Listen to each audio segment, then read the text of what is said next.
सभी को नमस्कार। मैं डॉक्टर प्रशांत कुमार, सहायक आचार्य, व्यावसायिक प्रशासन विभाग, राजकीय लोहिया महाविद्यालय, चूरू की ओर से आप सभी का इस वीडियो में स्वागत करता हूं। आज के इस वीडियो का हमारा विषय भारत में विपणन अर्थात मार्केटिंग इन इंडिया है। हम इस वीडियो में भारतीय अर्थव्यवस्था के संदर्भ में विपणन अथवा जिसे हम मार्केटिंग के नाम से जानते हैं के वर्तमान स्वरूप और अर्थव्यवस्था से जुड़े हुए कुछ प्रमुख क्षेत्रों को ध्यान में रखते हुए इसकी चर्चा करेंगे और विपणन किस प्रकार से भारतीय अर्थव्यवस्था को प्रभावित कर रहा है या विपणन से भारतीय अर्थव्यवस्था किस प्रकार से प्रभावित हो रही है, इन तथ्यों को भी हम इसमें समाहित करने का प्रयास करेंगे। आप सब जानते हैं कि भारत में शताब्दियों से या यूँ कहें कि सैकड़ों वर्षों से हमारे देश में विश्व की जो मूल्य वर्धित विचारधारा है या जो वैल्यू एडेड कॉन्सेप्ट है वह अपनाई जाती है या अपनाई जा रही है, यूँ कह सकते हैं हम। क्योंकि दुनिया में एक तरफ विकसित राष्ट्र हैं, दूसरी तरफ विकासशील राष्ट्र हैं या विकासशील देश हैं। तो विकासशील देशों में और विकसित देशों में जो मार्केटिंग स्टाइल या स्ट्रेटजी अपनाई जाती है, दोनों में अंतर है। तो ये अंतर भी हमें ध्यान में रखना होगा क्योंकि भारतीय अर्थव्यवस्था अभी विकसित अर्थव्यवस्था नहीं बन पाई है। हम अभी विकासमान राष्ट्रों की श्रेणी में आते हैं या यूँ कहें कि भारत अभी विकासमान राष्ट्रों की जो पंक्ति या श्रृंखला है उसी में अभी बना हुआ है। तो मार्केटिंग की जो स्टाइल या स्ट्रेटजी है या जो विपणन की शैलियाँ हैं या शैली है वो भारत में ट्रेडिशनल रूप में ही अभी चल रही है या यूँ कहें कि परंपरागत दृष्टिकोण से ही मार्केटिंग हो रही है। हाँ, ये एक अलग बात है कि कुछ कंपनियां या कुछ व्यावसायिक जो घराने हैं या औद्योगिक घराने हैं उन्होंने इसका जो स्वरूप है उसमें कुछ परिवर्तन भी किए हैं, लेकिन वास्तव में आज भारत एक प्रगतिशील राष्ट्र के निर्माण का हम यूँ कहें कि प्रयास कर रहा है तो कोई अतिशयोक्ति नहीं होगी।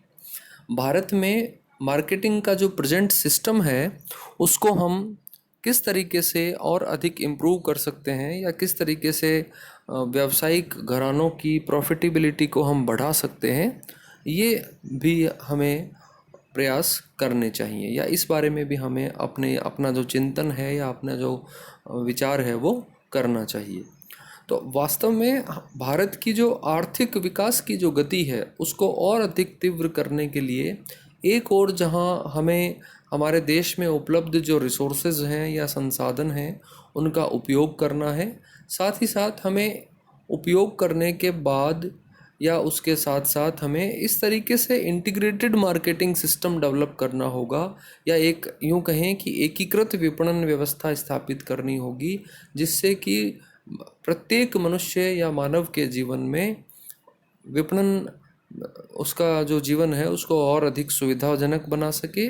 उसका जीवन आरामदायक बना सके और एक जीवन की जो उत्कृष्टता है उसे स्थापित की जा सके। तो भारत में बाज़ार को यदि हम आज देखें तो बाज़ार में विभिन्न प्रकार की वस्तुएं उपलब्ध हैं, औद्योगिक वस्तुएं भी हैं, घरेलू वस्तुएं भी हैं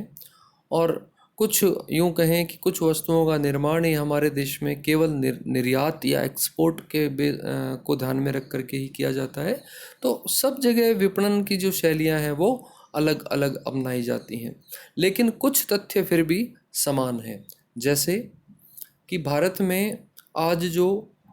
मार्केट है वो अब कस्टमर ओरिएंटेड होता जा रहा है। किसी ज़माने में भारतीय बाज़ार भी विक्रेता का ही बाज़ार माना जाता था, यानी कि ये जो हमारे यहाँ का मार्केट था वो सेलर्स मार्केट था। विक्रेता या माल बेचने वाला व्यक्ति अपने हिसाब से बाज़ार की दशा और दिशा को तय करता था। लेकिन आज परिस्थितियां वैसी नहीं हैं। आज हम देख सकते हैं कि मार्केटिंग का जो ये फील्ड है उसमें दिनों दिन गला काट प्रतिस्पर्धा बढ़ रही है। प्रतिस्पर्धा या कंपटीशन का जो लेवल है वो इस प्रकार से बढ़ रहा है कि अब कोई भी एक विक्रेता बाजार में, और कुछ वस्तुओं को यदि हम अपवादजनक रूप में यदि छोड़ दें तो ऐसी स्थिति में नहीं है कि वो अपने हिसाब से और बाजार की दशा और दिशा को तय कर सके। तो आज हम देखें कि जो एक भारतीय यदि उपभोक्ता को यदि हम देखें, या जो भारत का जो एक आम ग्राहक है, वो आज भी जब बाजार में वस्तुएं अथवा सेवाएं खरीदने के लिए जाता है तो वो सामान्यतः उतना मानसिक चिंतन करके नहीं जाता है जितना कि करने की आवश्यकता है। साथ ही साथ वह बाजार के बारे में भी इतनी अधिक, या यूं कहें कि एक औसत से ज़्यादा बाजार के संबंध में वो शोध भी नहीं करता है या जांच पड़ताल भी नहीं करता है, या यूं कहें कि वो एक सामान्य प्रवृत्ति का व्यक्ति है जो कि सामान्य दृष्टिकोण से ही बाजार में जाता है। तो ऐसी स्थिति में जो भारत का आम ग्राहक है वो, उसका जो ग्राहक की दृष्टि से जो उसका व्यवहार है वो सामान्य ही रहा है। लेकिन जो भारतीय विक्रेता हैं उनका व्यवहार आज भी ऐसा प्रतीत होता है कि वे ग्राहक को वस्तुएं उपलब्ध करवाने का जो कार्य कर रहे हैं वो इस प्रकार का कार्य है जिससे कि ग्राहकों को उन वस्तुओं की आपूर्ति सुनिश्चित की जा सके। तो आज हम देखें कि भारत में बहुत सारी, जो हमारे देश में जब से योजना आयोग बना, तो योजना आयोग बनने के बाद से हमारे देश का जो नियोजित विकास का क्रम चला और पंचवर्षीय योजनाएं बनी, और उन योजनाओं में भारत सरकार ने अलग अलग अर्थव्यवस्था के क्षेत्रों में और धन खर्च करके और आधारभूत संरचना का भी विकास किया, या यूं कहें कि सरकार ने हर एक जो अर्थव्यवस्था का क्षेत्र है या पहलू है उसको ध्यान में रखा। लेकिन फिर भी हम ये देखते हैं कि जो आज अंतर्राष्ट्रीय बाजार है उसमें हमारे देश की जो स्थिति है मार्केटिंग की दृष्टि से वो कोई सामान्य स्थिति नहीं है। आज भी हमारे सामने बहुत सारे चैलेंजेस अवेलेबल हैं। क्योंकि आज भी हमारे देश में जितने संसाधन हैं उन संसाधनों का उतना प्रयोग संभव नहीं हो पाया है जितना कि होना चाहिए। एक और हमारे देश में हम यदि आंकड़ों की बात करें तो आंकड़ों के हिसाब से भी हमारे देश में एक्सपोर्ट ओरिएंटेड जो इंडस्ट्रीज़ हैं उनका डेवलपमेंट तो हुआ है, लेकिन साथ ही साथ जो बेरोज़गारी का स्तर है या जो अनएम्प्लॉयमेंट का लेवल है वो भी बढ़ा है। पढ़े लिखे होने के बावजूद भी जो एक सम्मानजनक जीवन जीने के लिए जैसा रोज़गार आवश्यक है या जैसा रोज़गार चाहिए वैसा रोज़गार एक आम व्यक्ति को नहीं मिल पा रहा है। एक और यदि आंकड़ों की बात करें तो गरीबी की एक का जो जाल है या जो गरीबी का दुष्चक्र है उसमें भारत की अधिकांश जो जनता है वो और फंसी हुई सी ही प्रतीत होती है। तो ऐसे जो परिस्थितियां हैं उनमें विपणन किस प्रकार से भारत में रहने वाले लोगों को, किस प्रकार से उनका जो जीवन स्तर है उसको और अधिक अच्छा बना सकता है, या किस प्रकार से उनके जीवन में संतुष्टि अथवा संतोष का जो स्तर है उसको और अधिक बढ़ा सकता है, किस प्रकार से एक आम व्यक्ति का जीवन या आम व्यक्ति का जो दैनिक जीवन है उसको किस प्रकार से सुविधाजनक बनाया जा सकता है, इस दृष्टि से भी विपणन बड़ा महत्वपूर्ण है। तो यदि हम आज भारत में यदि हम पंचवर्षीय योजनाओं के हिसाब से या यूँ कहें कि जो इकोनॉमिक प्लानिंग है हमारे देश की आज़ादी के बाद की, उसके दृष्टिकोण से भी हम देखें तो भारत में सन 1991 की जो औद्योगिक नीति बनी थी जिसको कि उदारीकरण या वैश्वीकरण की राह पर ले जाने वाला मार्ग बताया गया था, उस नीति के बनने के बाद से हम देखते हैं कि सार्वजनिक क्षेत्र का जो कार्य है या सार्वजनिक क्षेत्र की जो भूमिका है वो कम हुई है और अपेक्षाकृत निजी क्षेत्र जो है वो उसको काफ़ी बल मिला है। और साथ ही साथ हम देखें कि जो घरेलू कंपनियां हैं हमारे देश की उन्होंने मार्केटिंग के फील्ड में अच्छा काम किया है, और यूँ कहें कि भारतीय संस्कृति पर आधारित जो मार्केटिंग है या भारतीय संस्कृति पर आधारित जो वस्तुएं और सेवाएं हैं उनके प्रचलन में भी वृद्धि हुई है। लेकिन अब हम यदि गाँव की ओर देखें तो आज हम जानते हैं कि भारत गाँवों का देश है। तो भारत गाँवों का देश तो है, लेकिन यदि हम ग्रामीण जो संरचना है या जो रूरल स्ट्रक्चर है किसी भी गांव का भारत में, उसको यदि हम देखें तो भारत में एक दौर हरित क्रांति का था जो 1965-66 के दौरान, जब ग्रीन रेवोल्यूशन का जो पीरियड था, उस दौरान यद्यपि उत्पादन में वृद्धि हुई, जिससे किसानों की आय में भी वृद्धि हुई और हमें ग्रामीण की जो उपभोग का जो स्तर था उसमें भी हमने काफ़ी सारे बदलाव देखे हैं। यानी एक आम जो गांव में रहने वाला व्यक्ति है, उसकी जब आय बढ़ी तो निश्चित रूप से बढ़ी हुई आय से उसने अपने जीवन स्तर को भी उच्च करने का प्रयास किया। लेकिन दूसरी ओर हम देखें कि उपभोग की जो संरचनाएं हैं या जो कंजम्पशन स्ट्रक्चर है वो भी काफ़ी बदल गया है। आज गाँवों में उन उत्पादों की खपत बढ़ने लगी है जिन उत्पादों का एक सामान्य शहरी नागरिक प्रयोग करता है। वही उत्पाद आज गाँव के लोग जो हैं वे भी काम में बहुतायत से लेने लगे हैं। आज हम देख सकते हैं गाँवों में आम तौर पर जो यूँ कहें कि मोटरसाइकिल है या कार है, एयर कंडीशनर है, टीवी है, ये सब चीज़ें आज हमें गाँवों में भी आसानी से देखने को मिल रही हैं। तो ये सब जो वस्तुएं हैं वो यदि गाँव में हैं, इसका मतलब हम ये कह सकते हैं कि जो ग्रामीण बाजार है उसका स्वरूप पहले की तुलना में काफ़ी बदल गया है। इसलिए हमें गाँव में किस प्रकार से मार्केटिंग को इम्प्रूव करके और हमारा जो प्रोडक्शन है उसको कैसे हम वहाँ पर ज़्यादा से ज़्यादा बेच सकें, इस बारे में भी हमें सोचने की आवश्यकता है। तो ग्रामीण जो बाज़ार हैं उनमें हम देख सकते हैं कि एक ज़माने में रेडियो, ट्रांजिस्टर या जिसको हम कहें कि इनका युग था, लेकिन आज आप देखिए कि गांव में भी लगभग जो लोग हैं एक सामान्य जीवन स्तर जीने वाले, उनके पास आपको स्मार्टफोन, मोबाइल या कुछ घरों में तो आपको कंप्यूटर भी देखने को मिल जाएंगे, लैपटॉप भी मिल जाएंगे। इसका मतलब यह है कि कहीं ना कहीं वित्तीय संकट की स्थिति उतनी नहीं है जितनी कि आज के 50 साल 60 साल पहले रही थी। तो ऐसी स्थिति में हम ये भी मान सकते हैं कि एक और जो ग्रामीण बाजार हैं उनमें आम जो ग्रामीण है या एक सामान्य जो ग्रामीण है उसकी जो परचेजिंग पावर है वो भी अपेक्षाकृत बढ़ी है। और इसकी वजह से जो हम यूँ कहें कि जो ग्रामीण जो बाज़ार है या जो रूरल मार्केट है उसकी जो मार्केटिंग है उसको अब हमें नए सिरे से देखने की आवश्यकता है।